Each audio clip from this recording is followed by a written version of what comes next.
I want to welcome you all to Camp K12 Talks episode 6.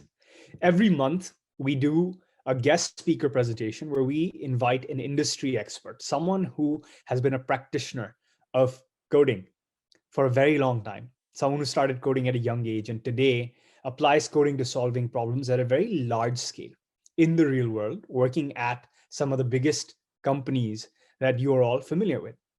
And so you have met people who are doing machine learning and AI at Facebook and at Twitter. You've met people who are doing product management at Google. You've met entrepreneurs. You've met graduates of MIT in the US. You've met graduates of IIT in India. As you know, coding can take you across the globe to solve a vast array of problems, which you will continue to hear about today. Today, we have a very special speaker whose journey really made me feel like you guys would find so many parallels between what you're going through now and our speaker today, Sudhanshu's journey.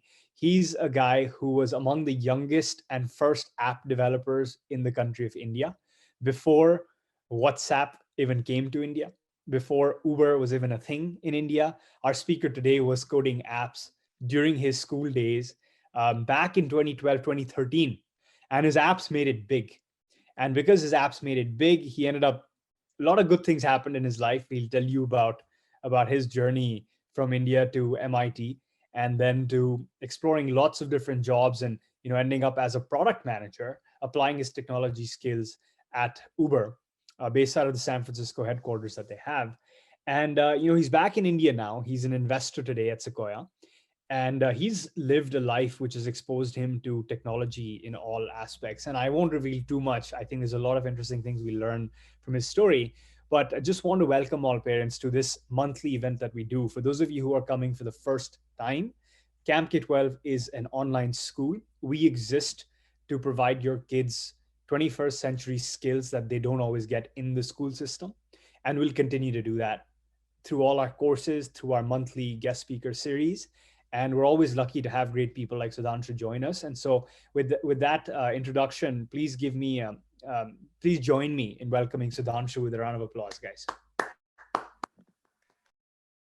you so much for the kind introduction. I had to pinch myself to hear that it was about me.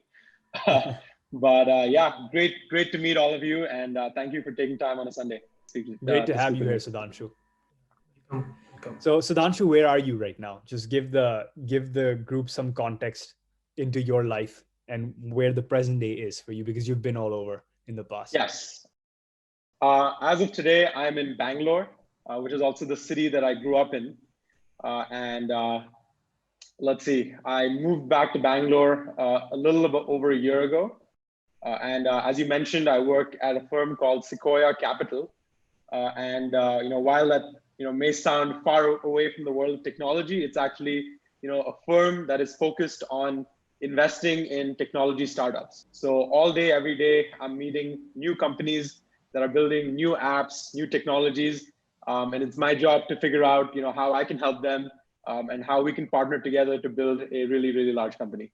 Awesome. And I noticed you have this nice photo behind you. It's a lawn with what looks like a dome. I don't know can anyone raise their hand in this audience? Can anyone raise their hand and tell me what is that a photo of? Raise your hand if you know. Actually chat it on the side. On the side, I want you to write, what is the background photo behind Sudhanshu? Can anyone guess? Oh, wow. Aryan and Tanish. Wow, you guys, I don't know how they're guessing this, Sudhanshu. I had no idea when I was in grade 2, grade 3. I actually didn't have any idea until I was on MIT campus. Yeah. How did you guys know that? How did you know, guys? Can you write on the side? How do you know that's MIT? I got one White House. I got one green screen. Yeah. Well, guys, also another fun fact. So this is, the iconic dome at MIT and the lawn that you're seeing. That's where our graduation happens. So very, very much a very iconic spot. The cool thing is that dome is also a library. It's called Barker Library. So I've spent many, many evenings just with my headphones on, cranking away at work in that dome. And another fun fact is MIT is known for doing very quirky things. One of which is they actually randomly leave physical objects on top of that dome.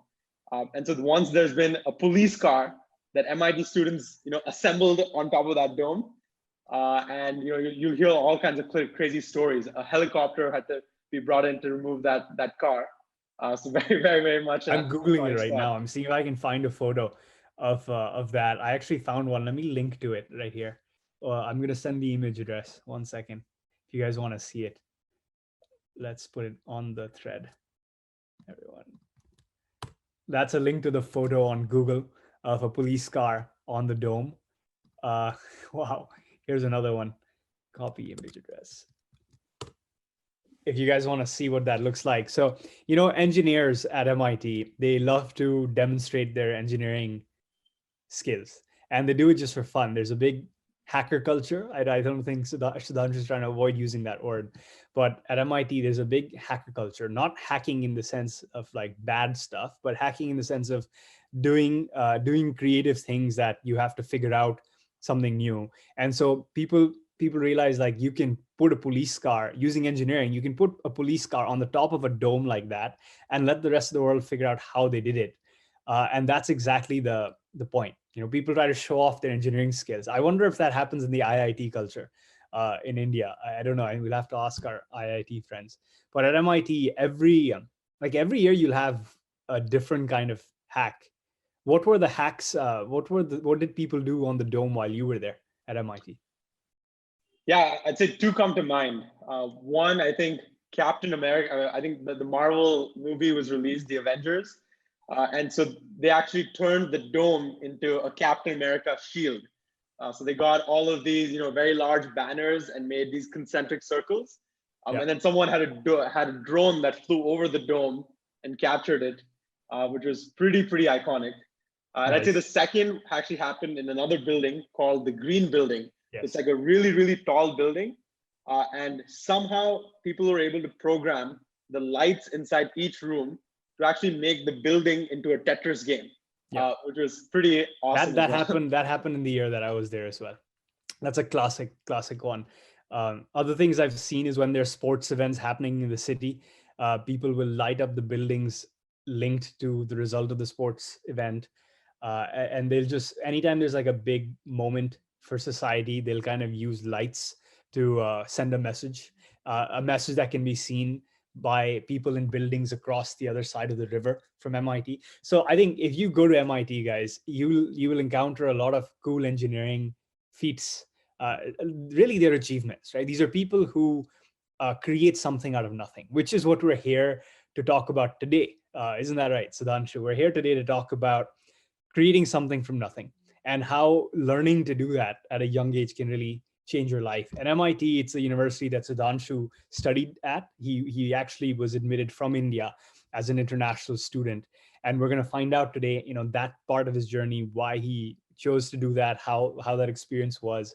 I was at MIT as well from my computer science undergrad, and both of us have done both our undergrad and our masters from MIT in computer science, and have seen that life, and it's quite inspirational being surrounded by peers who do these things. It's actually the source of motivation, I think, for a lot of us, which is just the fact that we're surrounded by other people who are creators.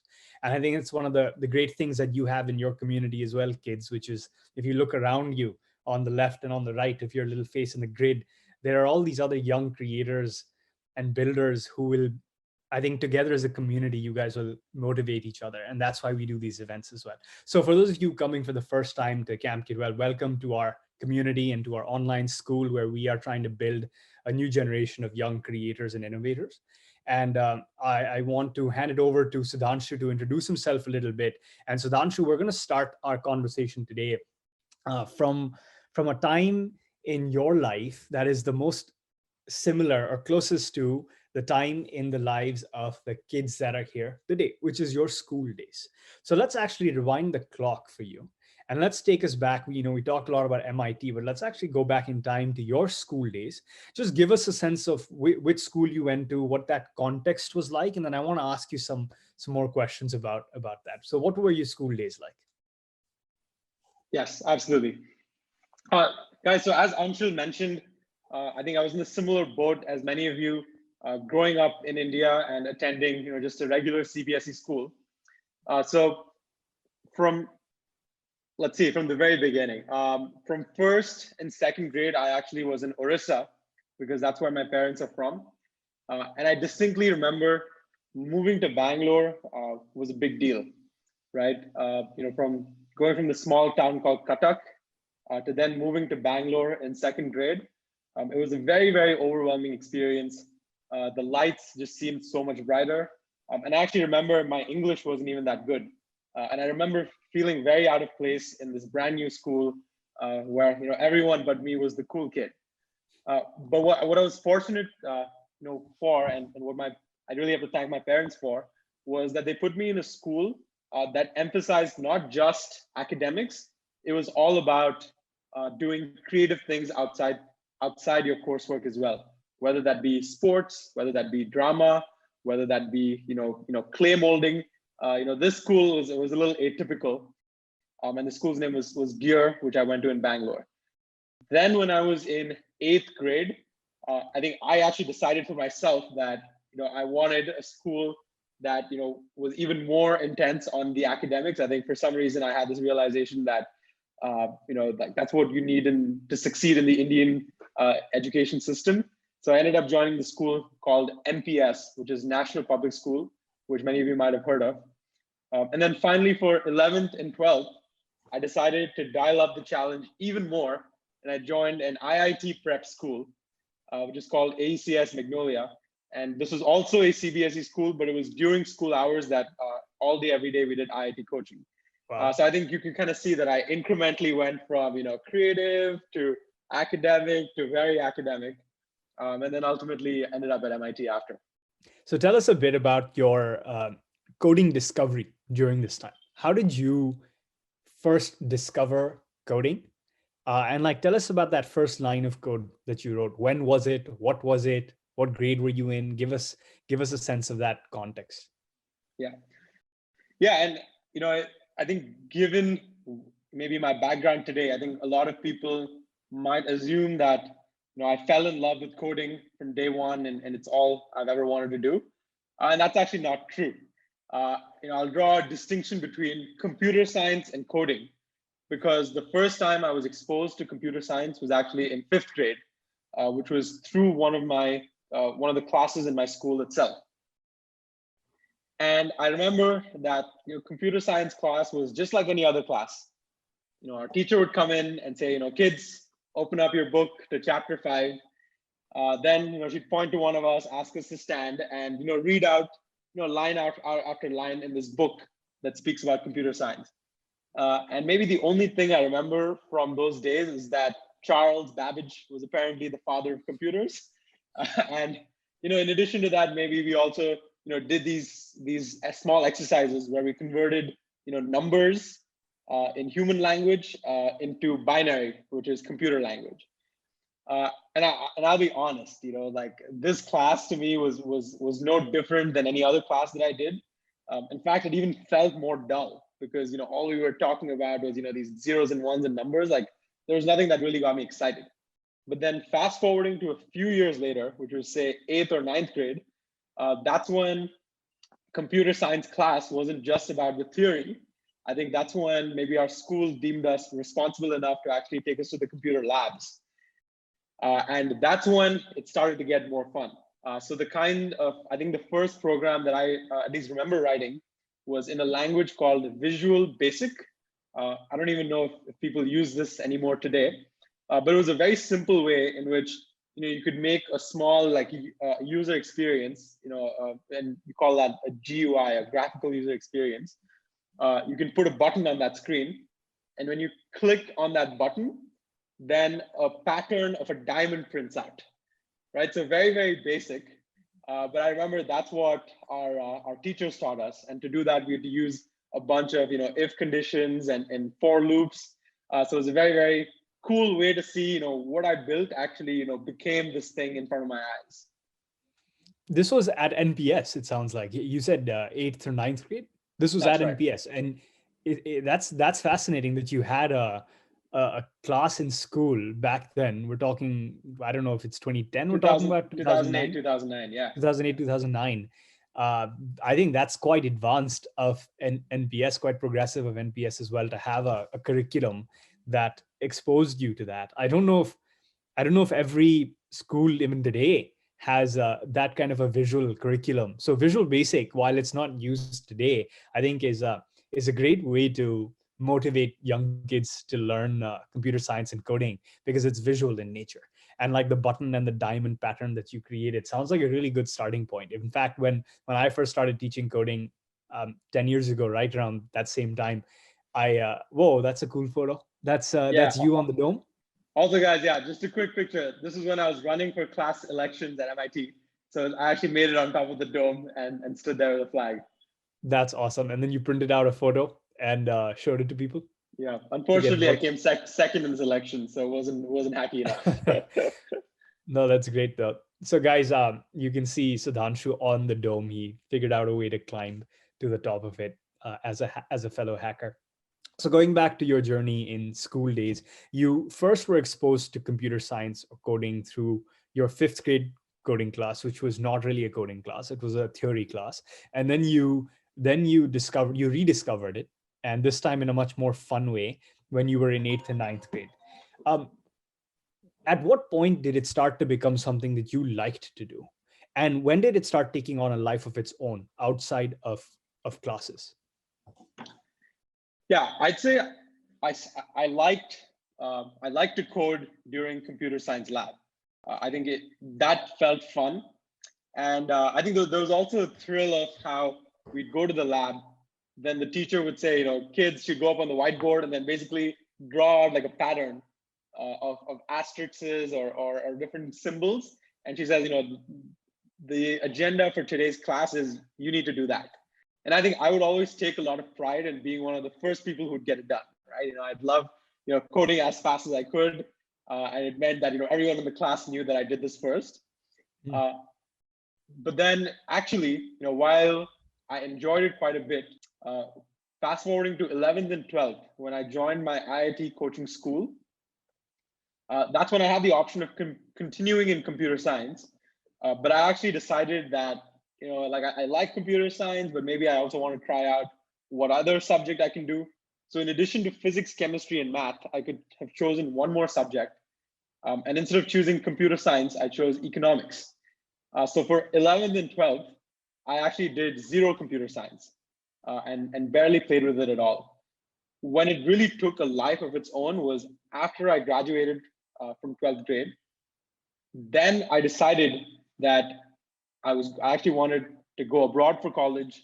And we might talk a little bit more about this, but I took a pretty unconventional decision to take a gap year, where I decided that I wouldn't be going directly to college.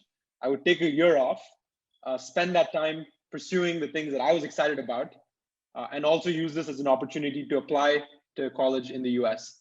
And that's when one of my goals for that year was, okay, I remember really liking this thing called coding. Given everything I was reading then, this is back maybe in 2011, 2012, it was also starting to get clear that all of the entrepreneurs, people like starting new things, creating like a lot of cool change, they all were programmers. And so I thought that, okay, maybe I should give this thing a try. And it was really during that year that I really found that I fell in love with coding. So let's dive into that year. That's the year where it sounds like you had this creative process that you went through, because you were not bound by the formal school system and its rules. You could really be free and quite creative. So this was a gap year, you said, right? After you finished your after the IIT coaching was completed, you took out some time to do what is quite, I would say, brave and unconventional, like by Indian standards, to take out time. So I don't know if the audience registered what you described.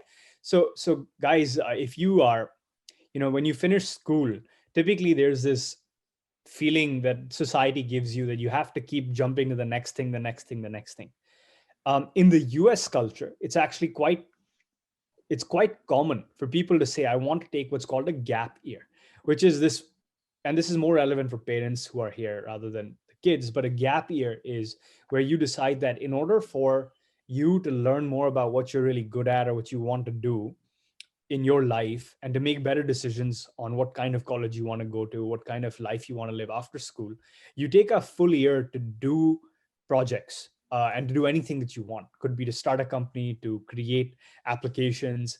And it's very common in the US culture. It's very rare in the Indian culture. And so kudos to you, Sudhanshu, on having the courage to say, I even living in that, what we call the Indian rat race, you decided to create time and space for yourself to do other things.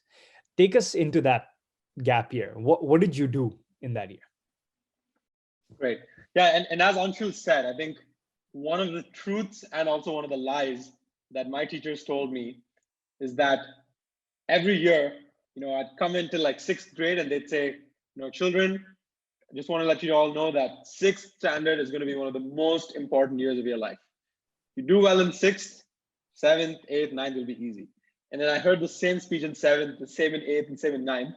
And I say it was both a truth and a lie, because in some ways, like, learning never stops, right? Like, it isn't, you should actually come out of the mindset that, I will do 1 year of work and then my life is set.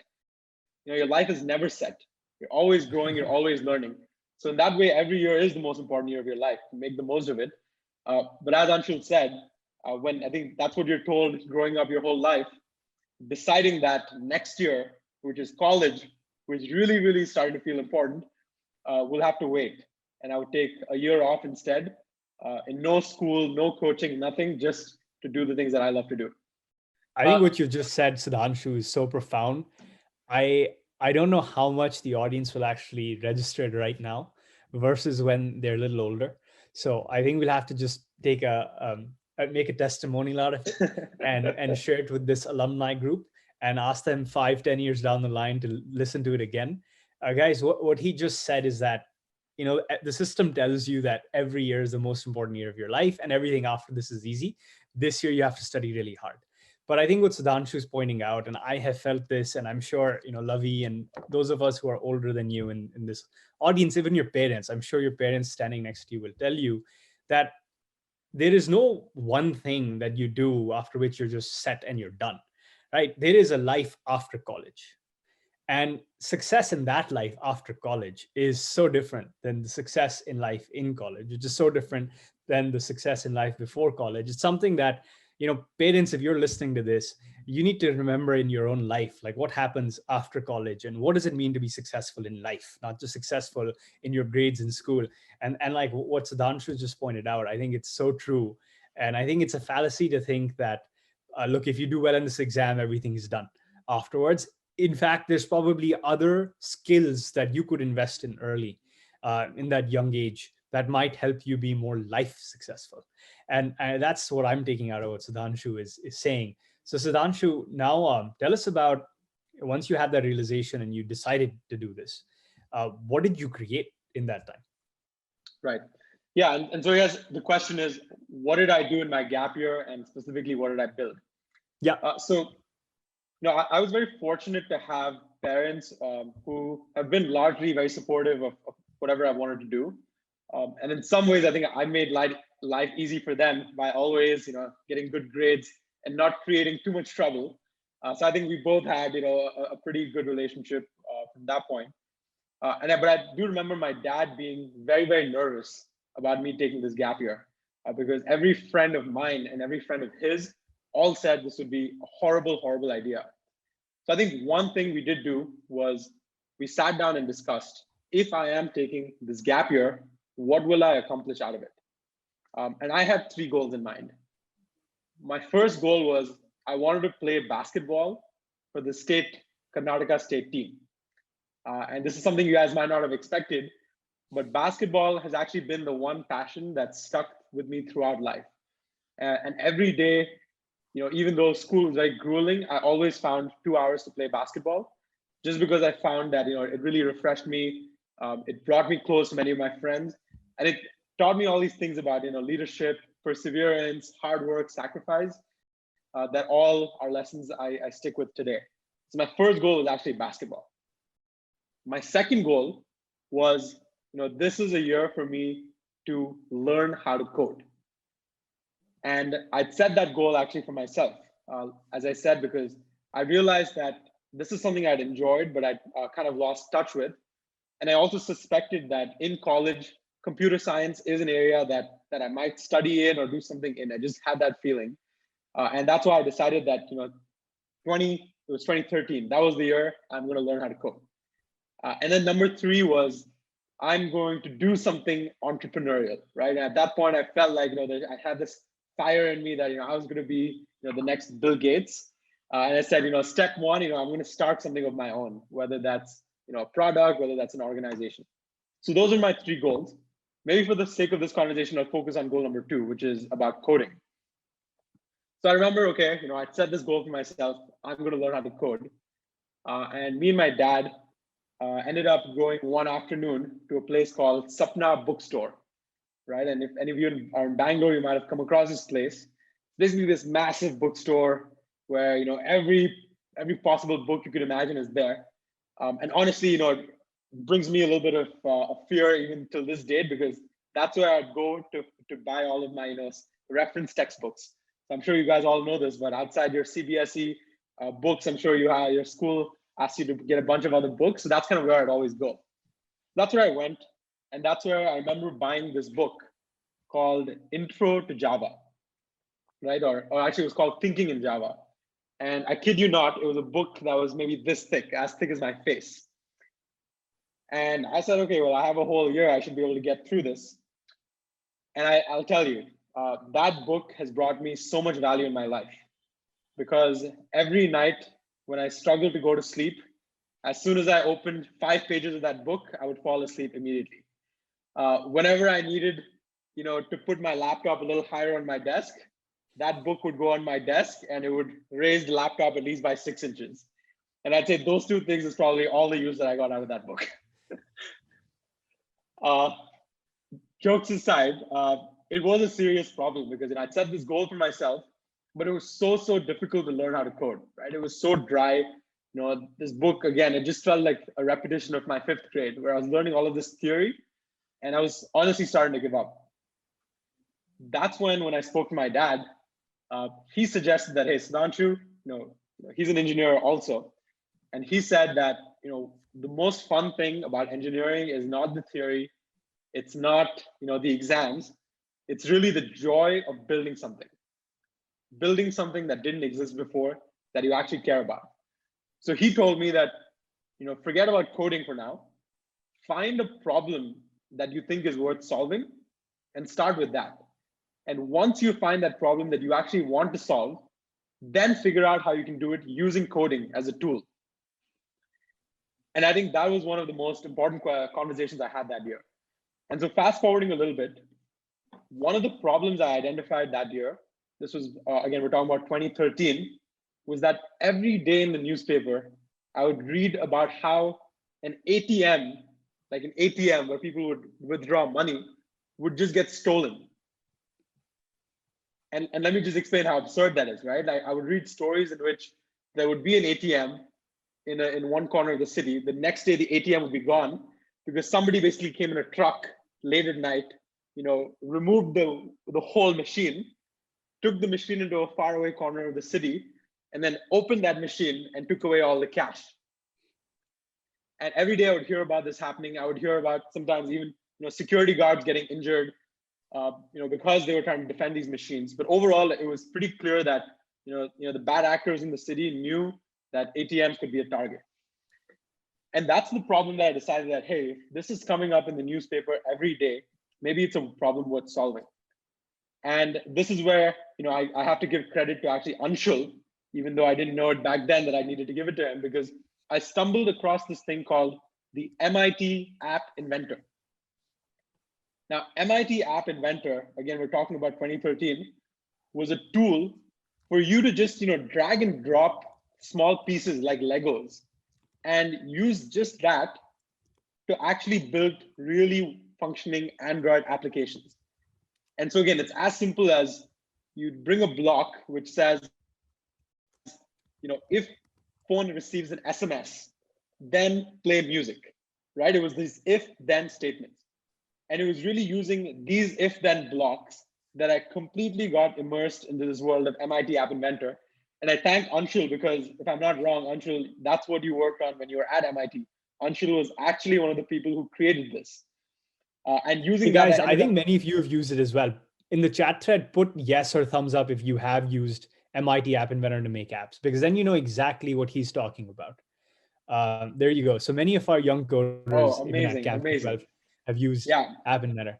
And this is very special for me as well, listening to you, Sudhanshu. I mean, two things. First, I have to congratulate your dad on really wise words that he gave you. That I think you articulated it insanely well, and also that's a very nice thing for a father to tell his child. And second, I think it's really nice to hear that you were among the earliest adopters of this platform called MIT App Inventor, which I'll just take a moment to tell the audience. When I was at MIT, so I was a few years ahead of Sudhanshu. I was doing my master's at the time, and we were building this thing called MIT App Inventor. And our goal was that kids like Sudhanshu across the globe will be able to discover an easy and accessible way to implement their ideas. It was called App Inventor because it allows you to invent apps. And it was exactly the spirit that I think Sudhanshu's father had, in which his father had given that advice, which is if you have a problem you want to solve, coding is just a language of solving that problem. It's a language in which you solve the problem. Now, you could do it in Java, you could do it in drag and drop block-based programming, you could do it in Python, you can do it in Visual Basic. App Inventor said, let's enable young children to solve those problems. And so that was a product that we're talking about 2013, right? During your gap year. So guys, App Inventor was a product that I brought to India just in 2012. So just 1 year after that, it was so nice to hear that there were schools in India that were using it, and Sudhanshu discovered it on his own. Was it during one of the? Did you Google it, or how did you I, come across it? I Googled how people who know nothing about coding can learn about coding. That's And it nice. was one of Yeah, the really first things nice that came story. up. But this story is not about App Inventor. It's not about that incident. So we're going to continue because it's a very inspiring story of how, what the problem that you chose to solve and how you use this tool and a programming language, which in this case is Blockly or block-based coding, which is what App Inventor uses to actually solve that problem. So would love for you to continue sharing that journey. Yeah, absolutely. And Anshul, maybe if you have a second, if you just Google my name, Sudhanshu Mishra, ATM, you maybe can find the Sure. link of what I'd built and you could just share it Oh, sure. as I I'll tell do the that right story. now. Yeah, so Sudhanshu. as I said, the problem I was trying to solve was let's somehow stop these thefts of ATMs in India. And the tools that I had at disposal was MIT App Inventor. And so about, with 3 months of effort, which actually I realize is quite fast, given how long it can take to build things, I was able to build an app. Hey, I've just sent the link I found on Bangalore Mirror on India Times. Guys, check out the link I just sent. It's a photo of young Sudhanshu showing the app that he built from Awesome. back in Yeah. 2013. This was published in November 2013. So, Yeah. he's a school graduate and already getting publicity about the app that he created in school. Congratulations. But yeah, keep going, Sudhanshu. Yeah, no, slightly embarrassing that you guys get to see that old picture of me, but I'll assume I look okay. So the app that I built basically converted a regular Android phone into a security device. And my idea was, can a phone act as a low-cost security device that actually guards an ATM? And that was the idea that I had. And so the way it worked, and the way I had the demo in mind was a phone is actually kept inside an ATM, like a hidden security system. Then when there's any bad actor who tries to damage the ATM machine, which could be either you move the ATM or you're actually welding into the ATM. So there's, a high temperature melting of the metals that happen, or you just cut the power supply of the ATM. All those three things were kind of the signal that I decided would mean that the ATM was under attack. And the amazing thing about phones back then, and more so now, is that phones are a fusion of all of these different kinds of sensors. So using App Inventor, I was able to build this logic that if the phone is shaking, or if the phone's temperature has gone up, or if the phone has lost electricity and charging, then immediately send a GPS SMS to a control center with the GPS coordinates of that phone and ping it every 5 minutes. And again, I'm saying it this slowly because each was a block. If phone moves, then send SMS using current location, repeat every 5 minutes. That was it. You're That was, literally coding it out for us in real time. yes. You're So literally writing the code. So fellow coders, he's coding it for you, in verbally, and you can kind of imagine the logic, right, that he's describing. And those of you who've done App Inventor know exactly what sensors he's talking about and what blocks he's talking about. So here's an example of someone who actually used uh, what we teach in our classes, but to solve a real world problem that he encountered on his own. And I think parents who are here, I think one of the best things you can do is give your children the nudge to discover a problem that they care about and ask them to use what they've learned in our classes so far to solve that problem.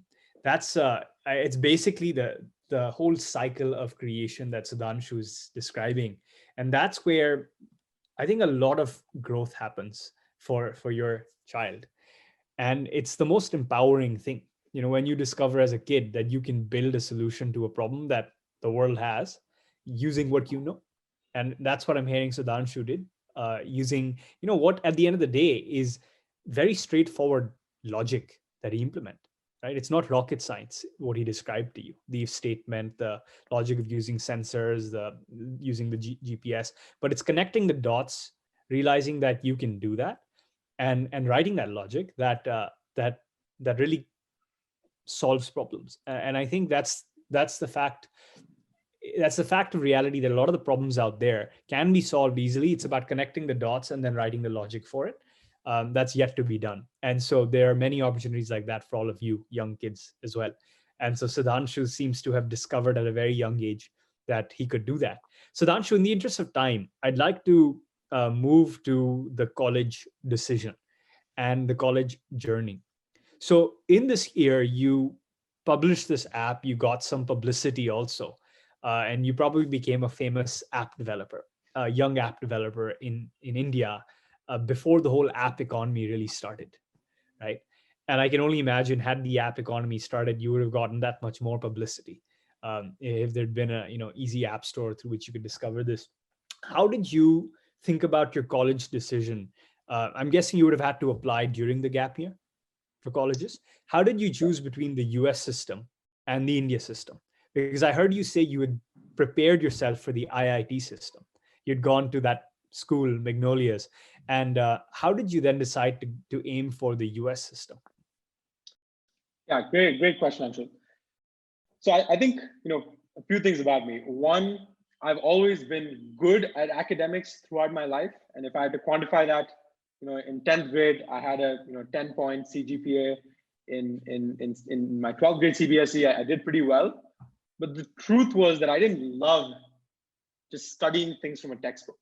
I always liked building things. And the MIT App Inventor and this ATM project was the first coding thing that I built, which I loved. But even before then, there were many things over the years that I'd built. One example is in 9th grade, I'd actually built a hovercraft. And this is for a school science fair. And I basically used like a vacuum machine to build this hovercraft where nothing was flying, but it was this fine cushion of air that lifted this piece of wood, which made it move pretty frictionlessly. And so I always knew that's the kind of person I was, someone who just likes to build things and honestly do things outside the education system. And when I think I was also in a very fortunate position that some of my friends had gone abroad already for college, and many of my friends in India had obviously stuck around for college. And when I contrasted both opportunities, I think what I felt that was, of course, the US education system is vastly more expensive, and it's a burden my parents would have to shoulder.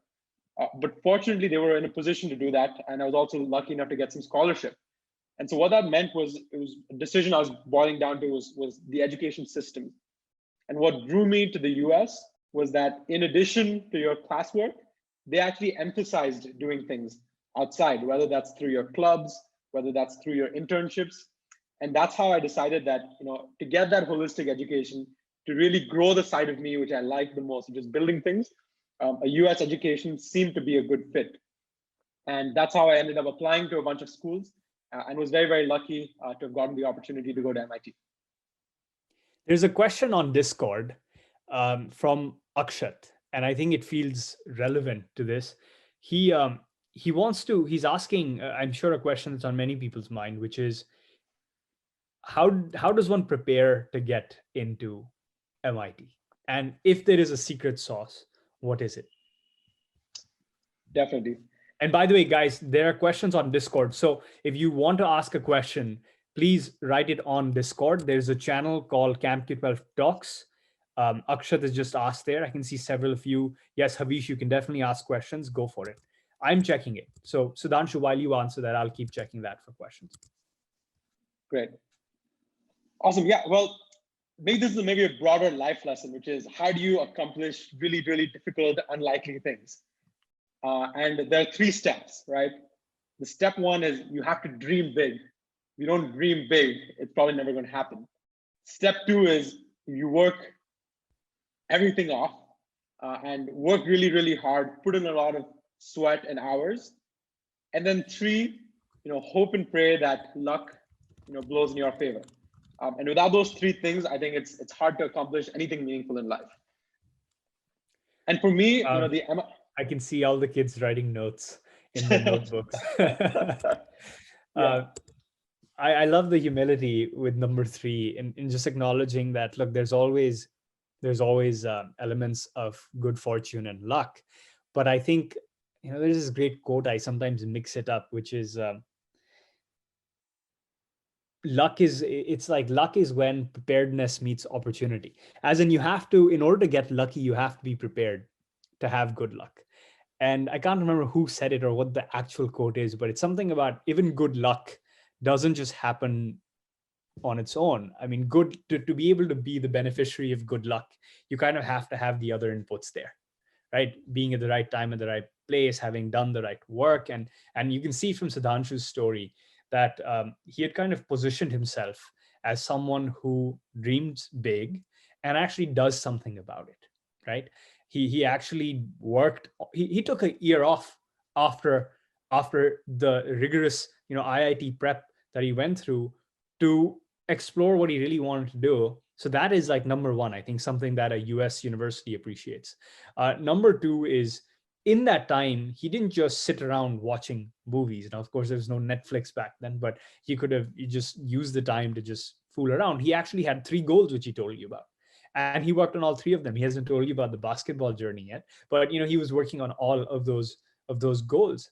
And so he's someone who has goals and who tries to achieve them.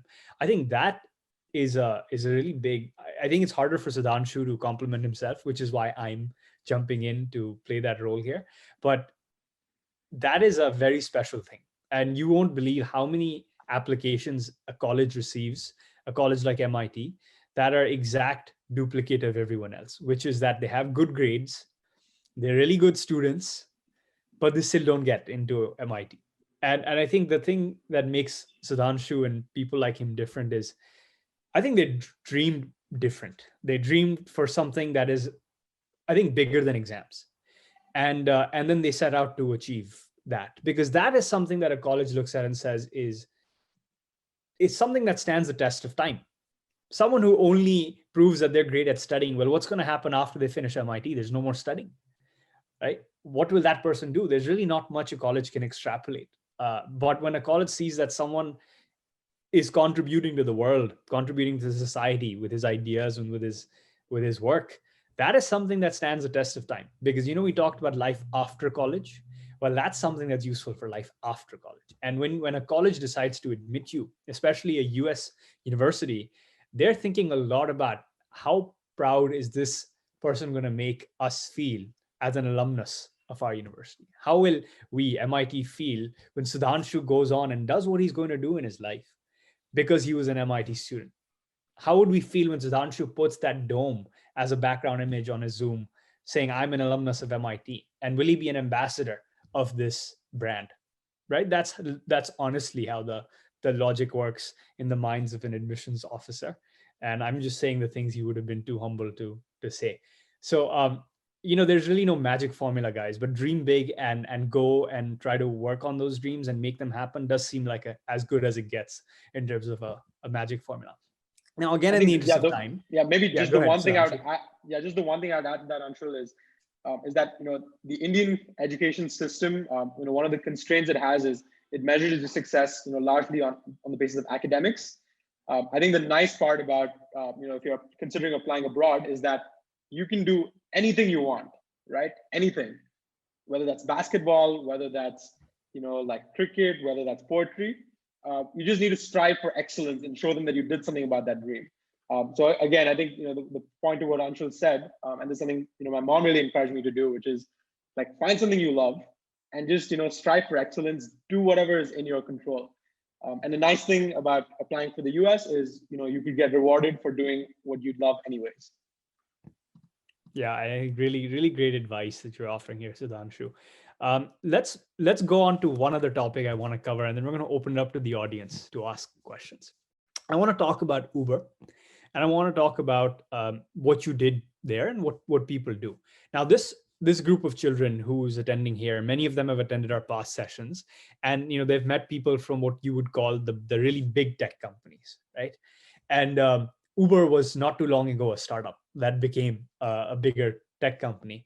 And so they haven't yet heard from someone who worked at a really rapidly scaling startup, which today is among the big tech companies.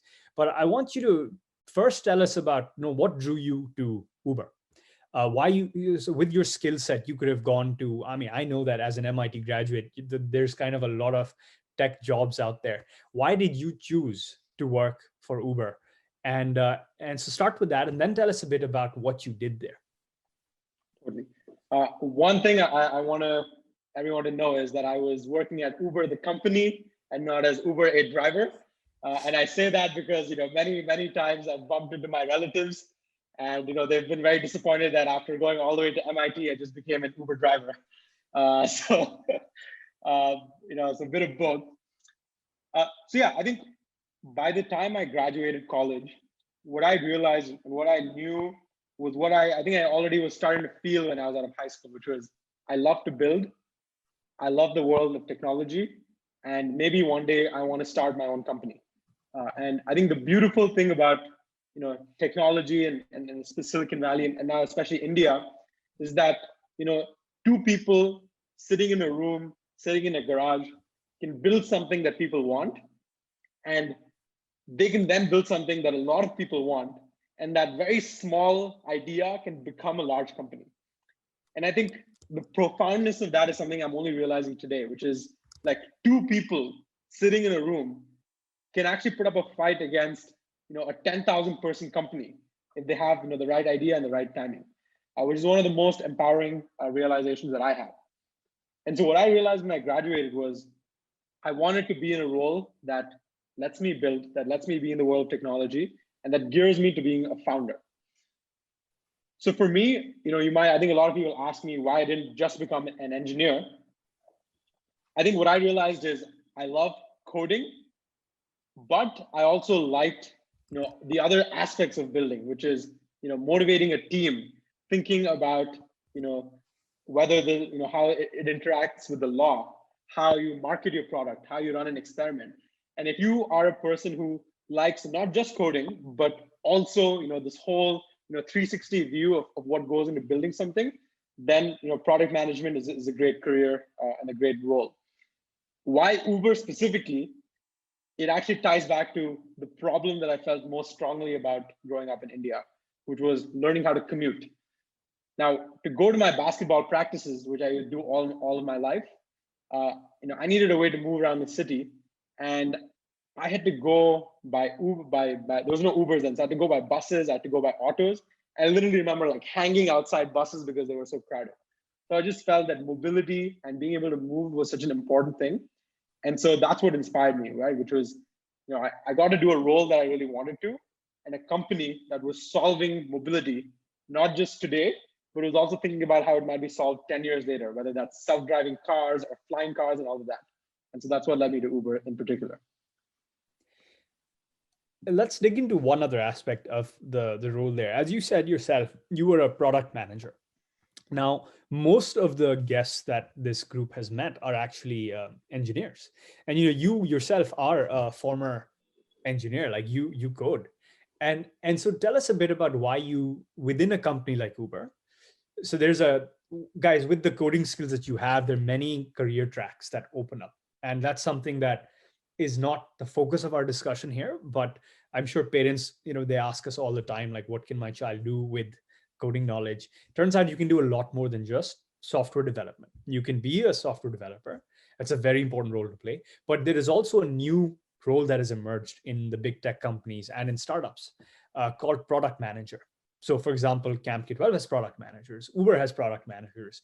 Google was among the first companies to create this role of a product manager, which is different from a software developer. So, Sudhanshu, please take a moment and just tell us a bit about what is the role of a product manager and how does that differ from software developer? And also, how does coding and learning coding at a young age actually help someone be a better product manager? Definitely. I think, really want to emphasize the point Anshul made, which is software engineering and being a software developer is not the only thing that you can do if you know how to code. Coding teaches you, in some ways, how to think. Coding also teaches you how to understand the language of computers and technology. And in today's world, both of those things, which is learning how to think and learning how computers think, are incredibly, incredibly valuable skills that can lead you to many different jobs. In particular, what a product manager does, I think the way I would describe it is, let's say you and your friends wanted to go build, let's say, let's say you're on a beach and you want to build a sandcastle, right? It sounds pretty straightforward, but I think you need to decide, which is number one, why are we building a sandcastle? Why aren't we building, maybe a water, like a fish in the sand? Or why aren't we building something else? Why a castle? Then there are questions of, okay, where should we build it? Should it be right by the water where the water can brush it away? Should it be a little bit away, closer to the sand, but then, too many people may not see it? Then there's the questions of, okay, we're going to build this thing, but then, how do we know if we actually built what we wanted? So we want at least, 4 windows. We want a place for maybe crabs to come inside and take shelter. And so as you can tell, even before you start building, there's a lot of thinking that needs to happen, which is, what is the problem we're trying to solve? Why are we doing this? How do we know whether we solved this problem, right? Like, was the success of the sandcastle that you and I were happy? Was it that, a newspaper saw it and is giving us an award? Or was it that, crabs are now living inside it? And, taking that analogy into the world of technology, I'll tell you about a team that I worked on, which was called Uber Pool. And Uber Pool, if you haven't used it, is a product where multiple people can basically share the same car. So, back in the day, that was kind of unthinkable, right? Like, how can you sit in the same car as a stranger? But Uber Pool made that happen. And so the very first question was, okay, why did we even do that? What was the problem we were trying to solve? The problem was that, every rider wants a cheaper trip and every driver wants more money. And the only way you can make both things true is if you can add more riders into the car so that each rider is paying less, but the driver in totality is making more. So that was the problem statement we had. Then, it was the product manager who said, hey, let's look at the data. And they saw that, hey, a lot of trips are actually starting at the similar points and ending at the similar points. So why should 2 people who are going from the same place to the same place take 2 different cars? That's when a product manager said, let's make Uber Pool. And then to go from the idea to the product, they just said, okay, imagine a screen where you will see this second option to select Uber Pool. When you select it, in 2 minutes, we will match you with someone. And then when you get matched with someone, your phone will say, hey, this is the person you're riding with. And this is how the map will show that, this is where you will get dropped. This is where someone else will get dropped. So all of that thinking and defining, whether that's the problem and the product, is what the product manager does. So you can think of it as the person who says, this is why we are doing something, and this is the plan. Then the product manager hands it off to the engineers, who are the wizards who actually bring that into life, who actually code it out. And so that's the distinction I would draw, which is product managers think about the why are we doing this, and the what are we building? Engineers decide how we will build it, which language will we use, what other technology tools will we use. And of course, at a big company, this distinction becomes more obvious. But today, I'm sure Anshul does a bit of both. So when you're working on your own startup, you get to go across. So if that helps, Yeah, product manager absolutely. defines I think the it's why very and the helpful. what. And you, yeah, very helpful. Thank you. Why don't we, Lavi, I think we should take a few live questions. What do you think? There are a few people raising their hands here. Yep, Uh, let's do that.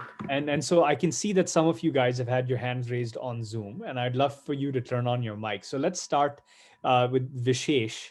Vishesh, why don't we start with you, Vishesh Vinayak? Lavi, can you give her? I'll ask her to unmute. Vishesh, please ask your question. Uh, Hello. Hi. Hi, sir.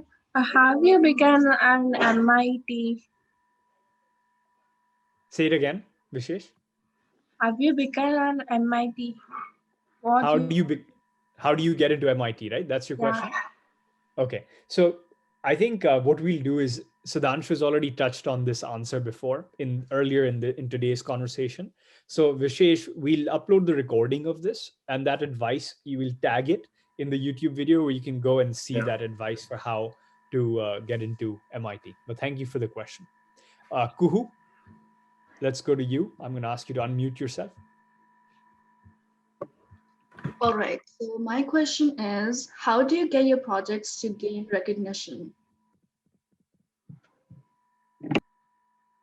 Go ahead.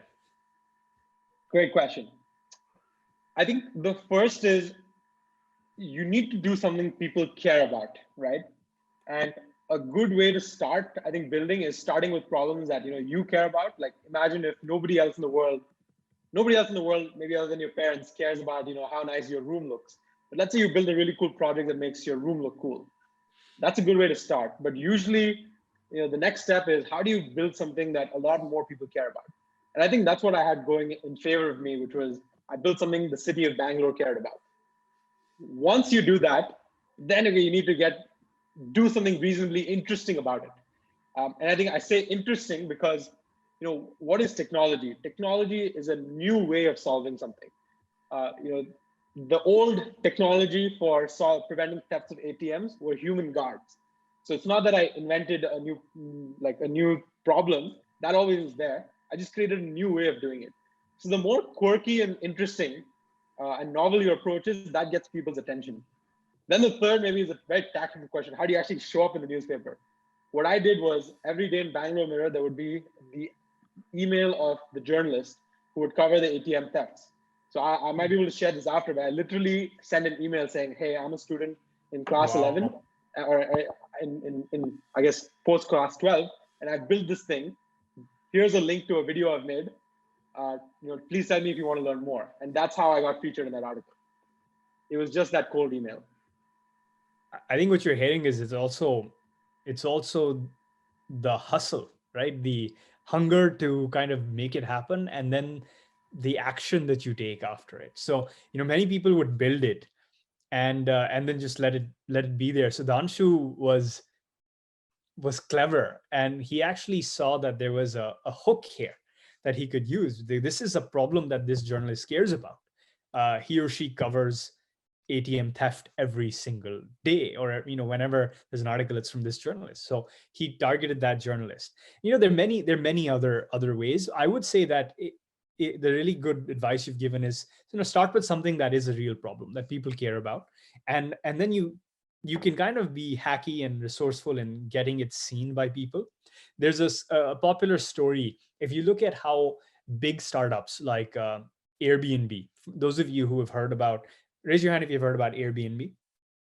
Okay, so Kuhu, you asked the question. You've heard about Airbnb. How did Airbnb get started? Well, they found a conference where all the rooms in the traditional hotels were sold out, like an event that was happening where all the rooms were actually sold out, and people could not possibly find rooms for this conference. And so what they did is they started advertising some like couch surfing rooms in that specific city where that specific event was sold out. And they started getting a massive amount of traffic on their website because they all of a sudden created rooms out of nowhere in a city where the rooms are sold out. So what did they do in going from 0 to 1? 0 to 1 is a phrase that means like nothing to something, right? Before you can scale something really big, you have to get your first users.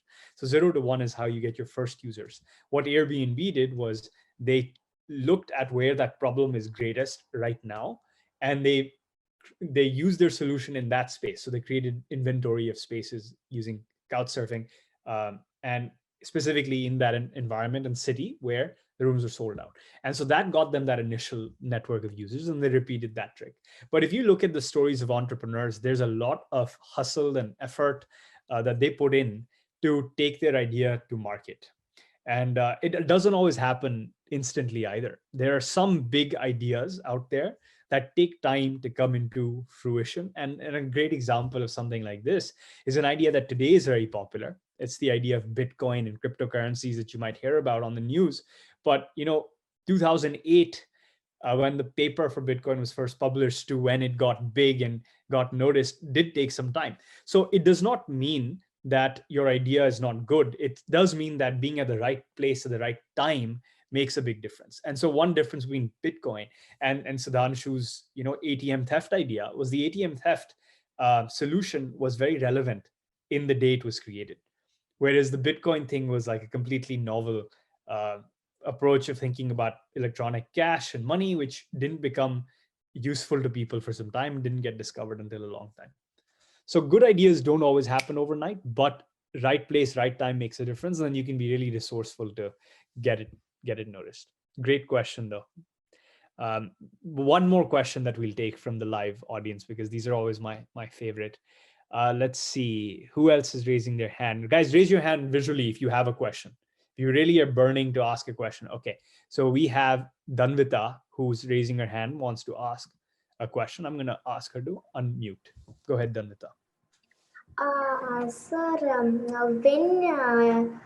how the interest came on coding for you, sir? Great. You can summarize it, Sudhanshu. Yeah, as I'd said, I've always enjoyed building things, and coding was one way I could build more interesting things. So if I were you, you look like you're pretty young. Just go and talk to people. Are you happy today? Are you not happy today? What is your problem? What is the problem that you face today? And just think about, okay, what can I build? Anything. Maybe I can make a paper plane that'll make somebody smile. Maybe I can do a painting that'll make your grandma happy. If you start doing those things, start building things to make people happy. One day, when you can learn how to code, that's just another way you can make more people and more happy. And thanks, Sudhanshu. I saw Aryan raise his hand. Aryan, do you still have a question? Do you want to be our last question of the day? Okay, all right. Asking you to. So my question was, how do you find out a problem like which everybody cares about? Like for you, it was an ATM theft, but how do I find out which is public, which is in mass, which is happening every day? What are the resources I should try to find out from? It was newspapers, it could be articles, resources to find a problem I should try to solve. Aryan, so you ask a very important question, and this is questions that my friends today are asking. How do I find a problem that I can build a company around? So I think it's a problem question you should always ask yourself throughout life, which is, what are problems around me? Try to give you tactical advice you can do. Just talk to people and talk to your family. Go up to the street, talk to your shopkeeper, talk to your gardener, talk to the auto driver. Just talk to people and understand their challenges. I think newspaper and news is one way, right? You hear what people are thinking about. And also another thing is, there's also an aspect of being too late. If something is already too big of a problem, then you might be a little late. So also think about what will the future be, right? 10 years later, what will still be a problem?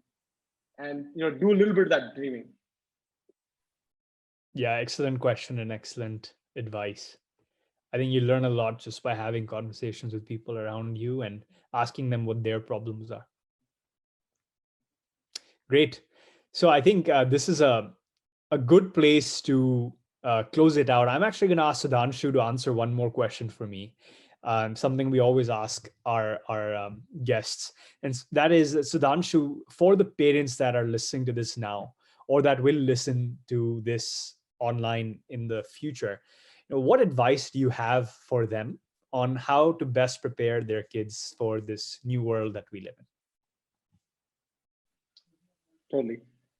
So I'd say the biggest gift that my parents gave me, and I think a lot of parents can give their children, is the gift of learning to love, of loving to learn, right? And what I mean by that is, as you go through the school system, learning becomes this word that's just about exams.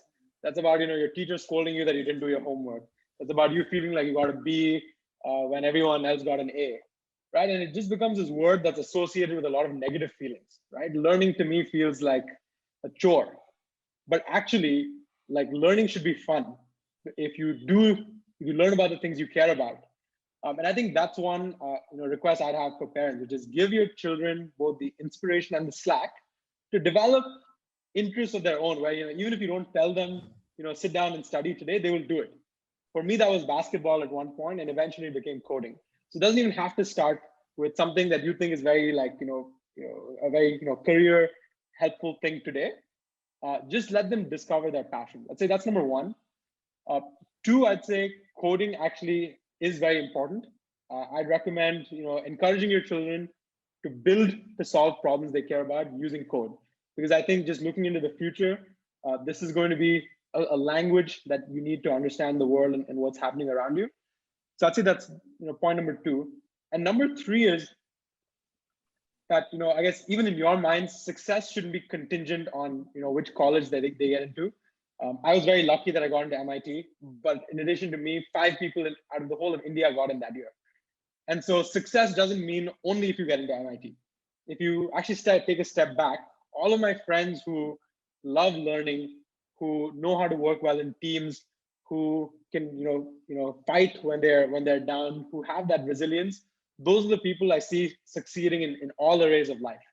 And so I'd really ask you to think about success more holistically, to lead a more fulfilled life, which can't necessarily be guaranteed with all of these brand names. Yeah, I thought this was a phenomenal session overall, Sudhanshu, and a great way to end it. Really appreciate you coming here and sharing with us your journey and your wisdom, I have to say. I think there's a lot of, I've noticed that you have not only lived those life experiences, but you are someone who, synthesizes as you go along, and you've kind of structured your thoughts on things in like 2 or 3 steps. And I think that's really helpful for all of us as listeners to be able to learn from you. So thank you for sharing your time with us. And students and parents, please a round of applause for our guest for his time. Great. Thank you everyone for having me, and hope that was helpful. Yeah, thanks so much, guys. We'll see you in the next event.